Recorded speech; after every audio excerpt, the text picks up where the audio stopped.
Chicago Slim coming with the win.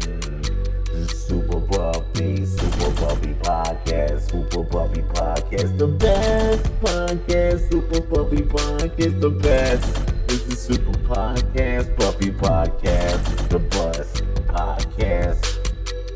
Better than the rest, Super Puppy Podcast.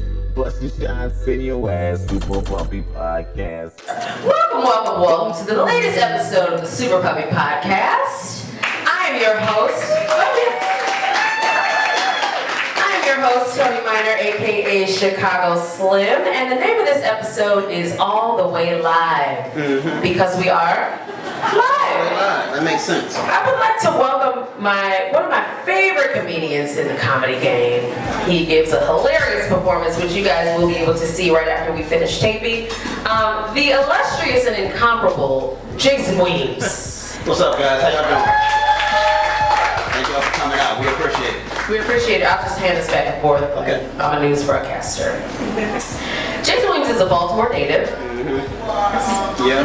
He was in the Just for Laughs Festival in Montreal. Yeah. NBC series Last Comic Standing.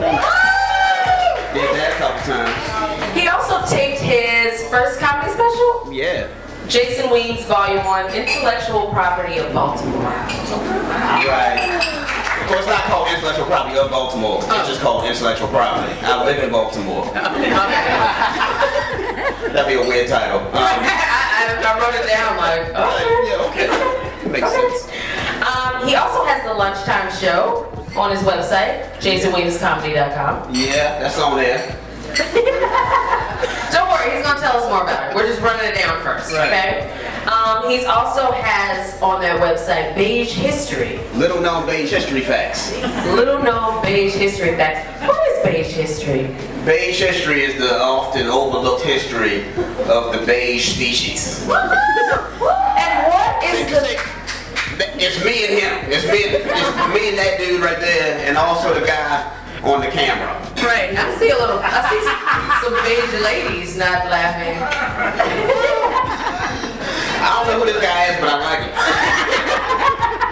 him. We're gonna have a good ass time today. Yes. Okay, so we'll get into beige history. Some of those people that have made it into the history facts would be Steph Curry. Steph Curry. For some of my friends who don't know what beige is, we're speaking of a lighter shade of African American. Example here. Yes. Example there. Yes. Example there. Oh, there's a couple examples over there. Okay? So, if you need some reference points, we have them placed about. Wits in Film. What's in film? That's a dramatic role. And Jon Snow, which is also... Any Game of Thrones fans? Okay, we'll get into why Jason is known as also Jon Snow. Yeah, that's a doozy. That's a doozy. That's a doozy. So let's start with Just for Laughs. Oh, I'm sorry, Last Comic Standing. Okay. Tell us about that. What was it like? Was that your first major, television? It was. Last Comic Standing was... It's a long-ass story. If I tell the whole thing, it's probably going to take up a lot of goddamn time. Well, let's give the 30 to 45 second version. Okay. I got on that thing and I made some money. We all love money. Yeah. We all love money. So, did it open up opportunities for you? Did you become a celebrity? You couldn't walk down the streets of Baltimore without people being like, Jason! No, none of that happened. For a comic, it's all about credits. So the more credits you have, the more money you can demand from clubs, the more opportunities it opens up in that aspect. But you got you got a little bit of hype, like the weekend it aired. Yeah. Like you got a couple of text messages like, I see you doing it. But other than that, it fades away pretty quickly. Like as soon as whatever comes back on, right, the regular fall lineup. Well, we were proud of you. We were rooting for you. She was happy to see your face. Thank you. Okay, so the Lunchtime Show. So you guys have to visit jasonweemscomedy.com. There's a lot of funny stuff on there. The Lunchtime Show, I saw something that caught my eye, which was the Pastor Wars. Right. So first tell us about the Lunchtime Show and why we should tune in. Okay. The Lunchtime Show is a sketch comedy show that me and two of my former co-workers created. I used to work in the school system. I taught kindergarten for 10 years. Appreciate y'all, thank you. Yeah, I taught kindergarten for 10 years. And me and two of my co-workers, we were all creative outside of school. So I mean, I taught kindergarten by day, but I did stand-up at night. The gym teacher was a gym teacher by day, but he was a radio host at night. And the art teacher, art by day, and he's a filmmaker slash painter by night. What happened? What's that? It's his second job. Oh, second job, yeah, supplemental income. So we had this idea, we would get together at lunchtime, and we would come up with all these crazy ass funny ideas. So we were like, let's film it and call it the Lunchtime Show. So the show started as every episode would be the three of us on our lunch break at school. We would talk about some random ignorant ass idea, and then from that idea would morph into the actual sketch. Oh, nice. I love a sketch. Would you do one for us now? No. Oh. No. Okay, just had to ask. You know, we have some watchers. They want to see you cut a jig. Okay, so this is also on. So what is Pastor Wars? Pastor Wars was an episode of the Lunchtime Show. So it was pretty much like the way you envision a rap battle, but it's pastors going at each other. So it's pastors from competing churches who had biblical beef. And they meet each other outside of the sanctuary and they just go at it. And it's hilarious. So if you go to lunchtimeshow.com, you can see that. Yes, that does sound hilarious. So what are they talking about? Like they're talking about Boaz and Ruth? They're talking about like Deuteronomy and Leviticus. Those Bible books sound funny anyway. It's funny, yeah. Deuteronomy's always hilarious. Okay, so also on the website we have Beige History. So some of the people on there, you got Steph Curry, the DeBarges, anybody? Terrence Howard. Of course. I would prefer y'all just put Lucius, not Terrence Howard, because Lucius deserves some respect.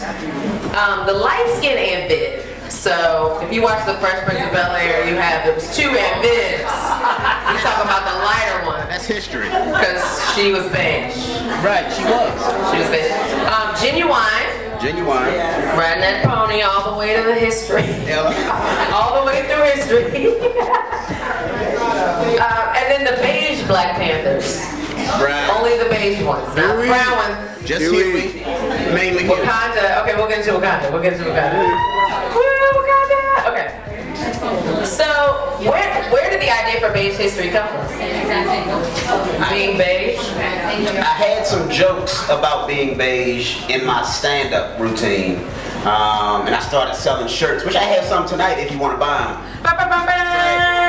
It's a shirt that says beige is beautiful. And it's my face. And I would tell these jokes at the shows and I would sell them afterwards and people lost their damn minds for them. We're beige. Right. So then I would just always be tweeting out stuff about beige stuff. And it just turned into a thing. So then once Black History Month rolled around, I was like, I'm going to do beige history. Oh, nice. Thank you. That's a buckle. Yes. Thank you. I got a crook in my neck and everything. I feel about to kiss off each other in the mouth. I like you, but I don't like you. Yes, but here we go. Okay, you were saying beige history. Right. So when Black History Month rolled around, probably like 2 years ago, every day of Black History Month, I wrote a new entry of beige history. And people loved it. Yes, I feel like I should find one and read it. You guys want to hear one? Yeah. Okay. Jason, keep talking and then I'll pull it up. You gonna pull up the video or you gonna? I'm gonna just read. Yeah, you can read it in like the Allstate voice. Oh. Get a sip of this Tito's. Okay, there we go. Beige history. Is that a good voice? That's pretty good. Who would you guys like to hear about? Rick Fox. Of the ones I named, let's do the beige Black Panthers. Can I read about them? Or is it it's only a video? Those are videos. You probably, Those are the ones. I took some of the ones that, they started out as Facebook posts. They're on Insta. But then, but you have to scroll down a long ass way. Okay. Well, just summarize one for us. So, like for example, Terrence Howard's beige history is, is letting you know how he got his shaky ass voice. So you know how Terrence Howard's always like, you gonna sing this song, Hakeem. You gonna sing this song, Hakeem.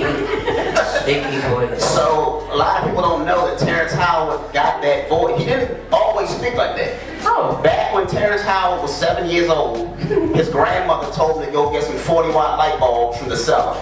And he went down to get the light bulbs and he saw a ghost near the water heater. And it scared him so badly that he's been speaking with a trembling ass voice ever since. And that's a little known base history. That's a little known base history. Like, I did not know that. That is where he got his shaky voice from. It was a water heater ghost. He'd be like, Hakeem. Hakeem. Okay, what is Wits in Film? Wits End. You can find this on YouTube. Yeah. Or witsendfilm.com. Oh. Which sounds more official than YouTube. Yeah. Just go with Wits End. I ain't doing shit with my life. Wits End is a film that a buddy of mine, who's also a comedian, wrote and directed. And it's about a comic who loses his wife suddenly while he's on the road. So I play kind of a version of myself. And me and my wife get into a huge argument right before I go out to go on the road. And as I'm on the road, she dies suddenly of an aneurysm. Oh my goodness. So the whole movie is me trying to put myself back together, trying to get funny again, trying to kind of reassemble my life after this tragic loss. So it's me inside of comedy clubs, like literally like fighting customers, like melting down in venues. Did you cry? I did. So you were like really active. Oh, it was straight up. Like, I did none of the, comedically, I did none of the heavy lifting in this film. Like, there was some funny, but it was other people doing it. Ah, I love that. You're trying to be multifaceted. I'm trying to be, You're yeah. trying to have different sides. Well, don't do that tonight. The people want to laugh. Hey? I'm ready to be serious as hell. Well, let's stay along this serious line. So, what was this, in May? When did you have your accident? You make me sound like I shit on myself. When did you have that accident on stage where you pooped? When did you have that accident, Jason? You drunk too much hot cocoa.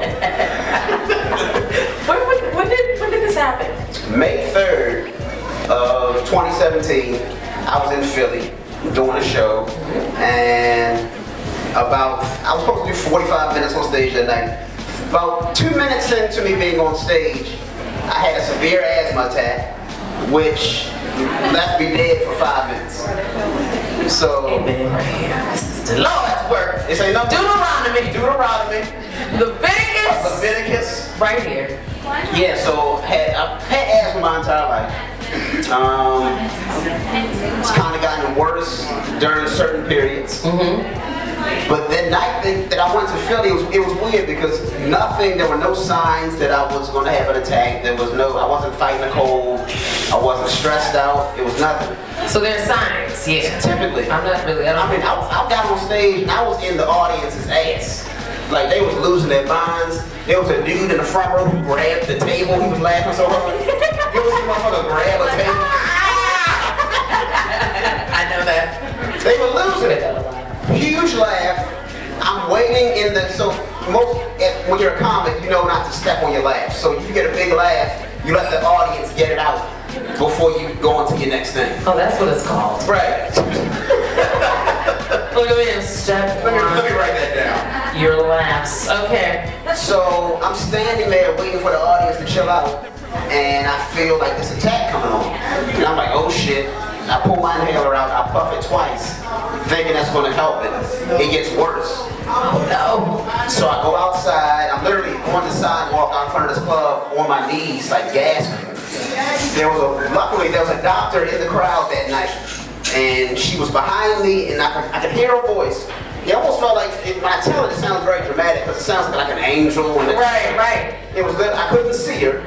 Like, at this point, I was going in and out of, like, consciousness, too. Like, I mean, my breath was, like that, kind of short. And she was like, I'm a doctor, what type of medication are you on, blah, blah, blah, blah. I couldn't even answer. Could you tell her? I handed my inhaler to her, At that point, I vaguely remember them taking me back to the venue and giving me some water, and then everything went black. And then I woke up in a hospital in Philly 16 hours later on a ventilator in hand restraints because apparently I beat some nurse named Brenda's ass. In the CT scan, I whooped Brenda's ass pretty good. Shout out to Brenda. Well, you have his first girl. Brenda got this work. Fuck Brenda, good. Yeah, but even at that point, I didn't know that I had died. I thought it was just a bad attack. Right. Maybe I lost consciousness. But the doctors came in and they were like, hey, we lost you for 5 minutes last night. And I'm looking at him thinking he's joking because he knows that I'm a comic. And I kind of give him like a, yeah, like, how you playing? Right. And no one broke face. They're like, we're serious. They're serious. So, in me losing that amount of oxygen, my heart stopped pumping. So I was dead for 5 minutes. So that's where the whole Jon Snow thing comes from. Right, because Brian Babylon, who you see later, sent me a text like, what's up with Jason? And I'm like, what do you mean? You know, somebody sends you something alarming and you're like, oh, let me go to Facebook. They're probably naked or something. And it was like, Jason Weems died for 5 minutes. And in my mind, I was immediately like, oh shit, Jon Snow. Right. Because it was just when Jon Snow, if you don't watch Game of Thrones, sorry. But there's this guy named Jon Snow and he like dies and then he comes back. Right. And so did you. And I came back. And if you go to his website, like Jon Snow is like the first. It's on the homepage. Yeah, like, I believe this happened and this is true. Well, I'm glad you lived. God bless that doctor. God bless the doctor, and I'm good. I got a medical bracelet on. I got prednisone in my bag. I got an EpiPen just in case this shit goes south tonight. Okay, well we're not gonna send you into a tech. Yeah, we good. We're gonna keep you cute. Okay, so now we're gonna transition to a few questions about comedy. Okay. How long have you been doing comedy? 11 years. Wow, that's a long time. Give it up for that, guys. What and where was your first time? My first time ever, I was still in college. I went to Morgan State University in Baltimore. Anybody? Okay. And it was a guy on campus who was actually doing comedy. Okay. And I was just funny conversationally. So people told him that I was a comedian, but I had never done stand-up. Right. So he came up to me like, hey man, I got this show. You want to do 5 minutes? And I was like, of course, man. I've been doing stand-up for years. I just lied to him, straight to his face. And I went. It was a real hood show, real hood. It was at a high. It was actually at. You guys remember during the Baltimore uprising when they showed all the kids coming out of that school and like the buses and they were throwing rocks at the cops. Frederick Douglass High School. That's where the show was. And I basically did what I saw people do on comedy. So I came out like real hype, like, what's up? How y'all feeling tonight? Y'all good? And the DJ brought me out to Jay-Z, nigga what? Nigga who? And I came out and I told this horrible joke. It was right when Training Day was out with Denzel Washington. And I was like, man, wouldn't it be crazy if Lil Bow Wow was in Training Day? It'd be called Potty Training Day. And I thought that shit was gonna kill. And they looked at me like I wasn't shit. And I said goodnight and put the mic in his hand and walked off stage. Humbly. Yeah, that was my first time. Okay.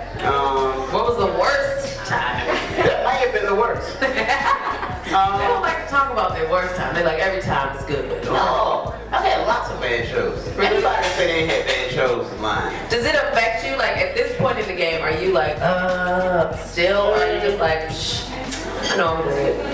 It affects me differently. So I mean, before it would literally sit on me for like days at a time, until you have a good set to kind of clear it out the way. Yeah. But now it's now it's more so I don't internalize it as much. I mean, it might mess with me for a little bit in the car. Yeah. If it's something that I... Fuck them. Right. They wasn't shit anyway. They don't know what's funny. Right. You want some Fred Hammond, get your spirit right. Get you back on track. Right? Okay, so thinking about all of that, what do you think? You've been doing comedy a long time. What is the current state of comedy? Is it different in Baltimore than it is in DC? Do you feel like the new kids have a chance? Is there like trends going on that the comics should know about? There's always trends. I think it's great in the sense of there's so many venues and outlets now. I mean, Netflix is putting out 97 specials every 2 hours. Except for Monique. But that was by her choice. Right. I love us for real. I will put out 4 specials for $500,000. I'll be like, I don't put out 10 specials. Whatever you guys want. Right? It's fine. Where do I sign? I don't even need to read it. Absolutely. Yeah.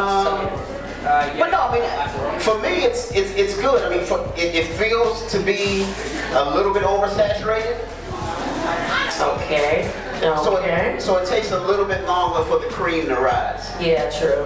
I like that. There's so much bullshit in the way. It is. It's a lot of it, guys. Like if you look at Netflix, it's literally probably 500 stand-up specials.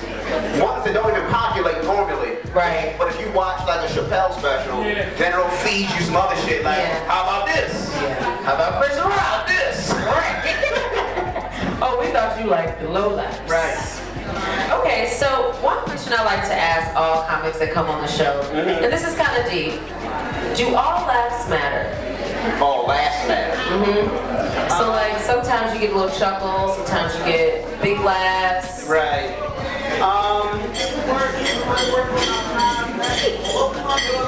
Deep question. Yes and no.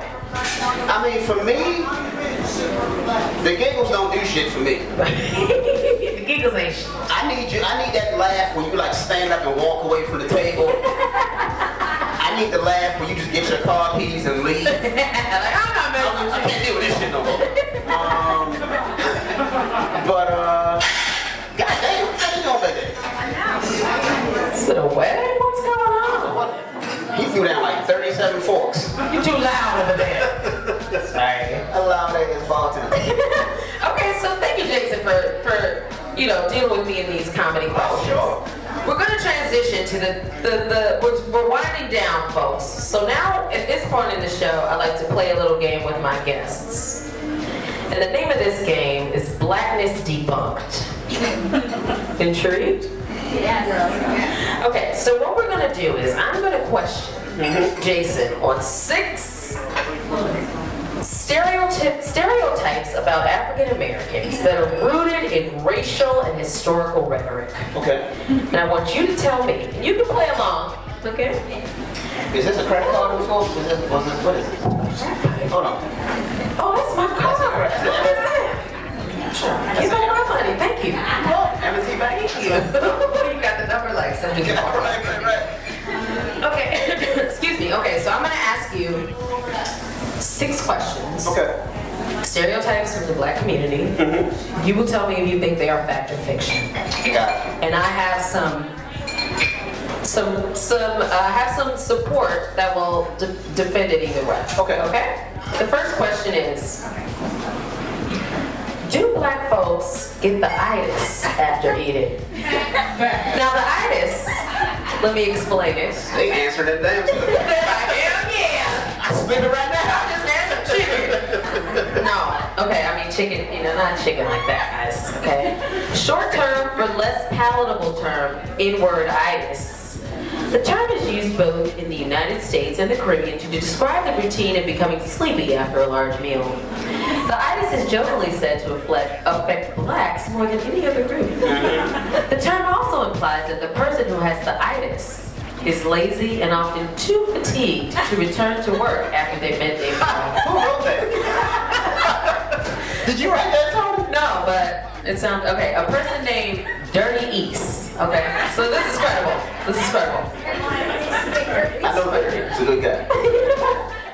Do they? Do black folks get the itis after eating? Everybody. Yeah, they do. That's our name. That's my cocoa butter. Shit. Yeah, man. You fuck around with cocoa butter. Gotta keep my lips moisturized. You never know. For these jokes. Yeah, they do. Is that fact or fiction? It's fact. But I think that's humans. Humans? I think it's humans. I don't think it's specific to black people. I think black people announce it more. Black people like, I got the itis. You ain't saying shit. Just lay your ass down somewhere. And you are correct. Conclusion, since all people technically get the itis, the myth is somewhat true, but since it doesn't affect blacks more than any other group as the stereotype says, that makes it fiction. Woo! Thank you. One thing I forgot to mention is that, I did mention it. Did anybody follow us yet, Sean? Yeah. I did. Oh, okay, well, we'll be the judge of that. Okay. Question number 2. Do black folks generate more heat?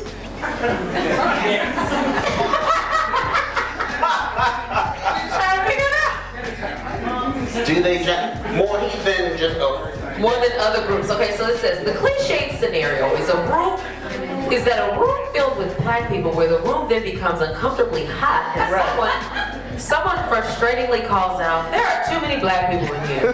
Right. Or he or she escapes the room. Said person is usually referring to the concept that a group of black people generates more heat than other races and thus requires areas with more aeration or simply not gathering so closely or so numerously. I agree, because it's the electromelanin. So you say that. It's the vibranium in our blood. Vibranium. It's the vibranium. It's the Wakanda juice.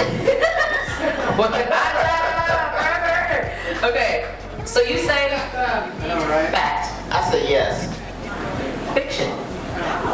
No. The amount of heat radiated can depend. If I go sit at this table with these sisters, they go sit at the table with these white folks, I bet it's gonna be chillier right there. That's because they don't know you. Let me find out real quick. I feel a draft. Yeah, nice and toasty right there. Nice and toasty. That's because they ovulate. No. When you ovulate, your body heat goes up. That's what it is. That's what happens. Percolating. So the amount of heat radiated can depend. Oh, let me just read the conclusion. Oh, okay, yes. The amount of heat radiated can depend on a handful of factors, and race does not appear to be one of them. We're hot as hell right here. Right, see? That's because you sit next to black folks. What the hell? Update the info on it. You sit next to the space heater. Human space heaters.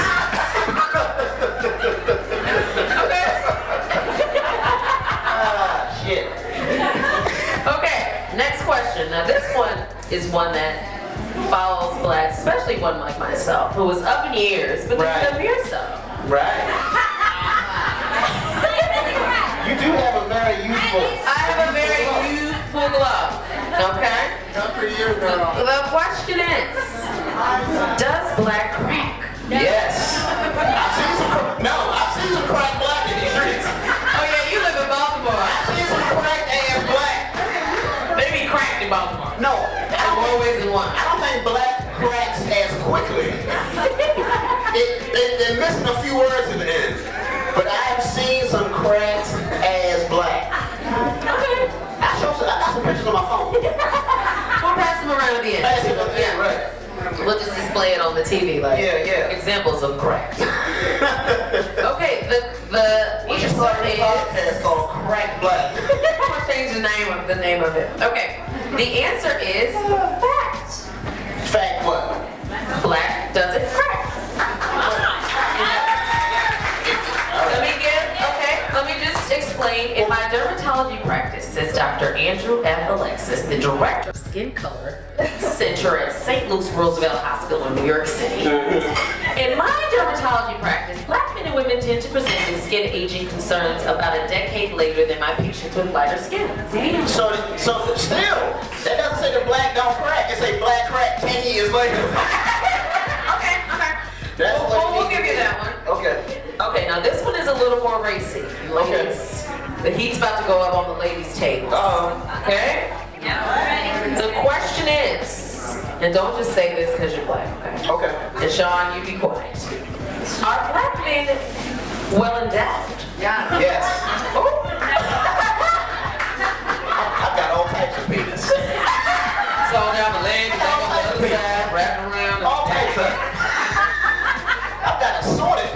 Everybody got a big old thing. Ain't nobody trying to hit it. That's fact. Let's be serious. It's fact. It's fact? It's fact.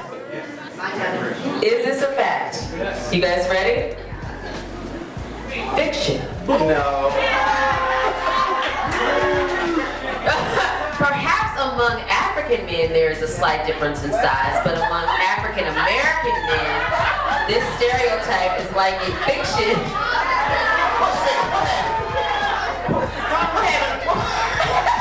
But wait, let me tell you something, ladies, that you guys might want to know. I read this and I was like, let me let the ladies know. It was something about South Africa. It said that that was where the biggest ones were. Oh. I'm just helping you out. It's a helpful show. 6 years ago, after South African men complained that the government standard condoms were too small, condom maker Durex shipped and created special extra large condoms to the country. Who's up on trip to South Africa?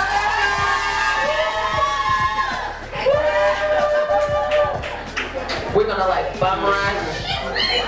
Yes, we're doing next week. Okay. You know I'm 63% South African. That's gonna be the new game. Like, baby, I'm South You African. know I'm South African. You heard about South Africa? Trevor Noah, my cousin. Oh yeah, that means he's probably got. I'm gonna watch the Daily Show. There you go. Okay. Let's keep writing it down. Okay, here's another question. Okay. We got two more. Are black people born with more rhythm? Born with more rhythm? Yes. Yes. Yes, that's a fact? Yes. This article says it depends. What? It depends because you're not born with the rhythm. The rhythm is kind of given to you. So if your mom's walking around the house listening to music while you're in utero, you hear music so that you can come out like, hey. And in some households where the baby doesn't really hear music, then they're kind of like, oh. Doesn't he mean what hears a different type of music? right. Yeah. Okay. And it has to do with polyrhythmic music. Okay. Polyrhythmic music. Okay, the last question, which is probably going to be an unresounding yes. Oops, I lost it. Is, are African Americans more naturally athletic? Yes. Seeing as though 80% of the NBA are African Americans, 60% of the NFL are black players, is there something to this? What do you think? I think yes. Okay. Across the board. Like, not like equestrian sports. Or swimming. When a horse is involved. Or some water. Okay, this is true. It depends on the sport. Right. See? Because some Caucasian, comes of our Caucasian friends are